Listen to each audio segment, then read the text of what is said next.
సంవత్సరాల తరబడి ఎన్ని మందులు వాడినా మీ మోకాల నొప్పులు తగ్గట్లేదా? ప్రాణ పెయిన్ క్లినిక్ లో అత్యాధునిక చికిత్స.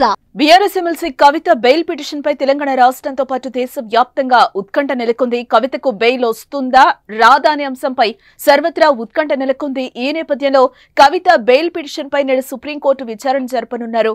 అయితే ఇప్పటికే Delhi liquor scam, CBI, ED కేసుల్లో బెయిల్ కోసం సుప్రీంకోర్టును కవిత ఆశ్రయించారు. ట్రయల్ కోర్టు, హైకోర్టులు బెయిల్ పిటిషన్లను తిరస్కరించడంతో కవిత సుప్రీంకోర్టును ఆశ్రయించడం జరిగింది. అయితే మహిళగా, రాజకీయ నేతగా, ప్రజాప్రతినిధిగా కవిత బెయిల్ కు అర్హురాలు అంటూ కవిత తరపున వాదనలు వినిపించనున్నారు.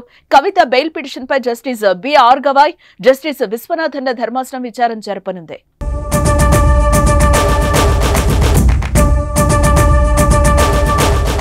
కాగా మరోవైపు BRS working president KTR, MLC Harish Rao ఢిల్లీలోనే ఉన్నారు. వీరితో పాటు 20 మంది బీఆర్ఎస్ ఎమ్మెల్యేలు, పార్టీకి చెందిన కీలక నేతలను ఢిల్లీకి తీసుకెళ్లారు. అయితే ఢిల్లీ లిక్కర్ పాలసీ కేసులో కేటీఆర్ సోదరి ఎమ్మెల్సీ కవిత బెయిల్ పిటిషన్ పై సుప్రీంకోర్టు ఇవాళ తుది తీర్పు వెలువరించనుంది. ఈ క్రమంలో వారంతా హస్తినకు వెళ్లారు. ఈ క్రమంలోనే ఇవాళ సుప్రీంకోర్టు వెలువరించే తీర్పుపై ఉత్కంఠ అయితే నెలకొంది.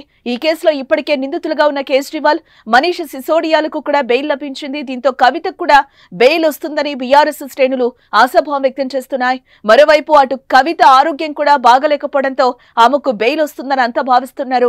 అయితే బెయిల్ రాకపోతే సిబిఐ, ఈడీ తీరుకు నిరసనగా బీఆర్ఎస్ ఆధ్వర్యంలో ఢిల్లీలో ధర్నా చేసే అవకాశం ఉన్నట్లుగా కూడా తెలుస్తోంది.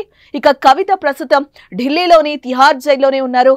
మద్యం కుంభకోణానికి సంబంధించిన సిబిఐ, ఈడీ కేసులో సుమారు 6 నెలలుగా తిహార్ జైల్లోనే ఉన్నారు కవిత.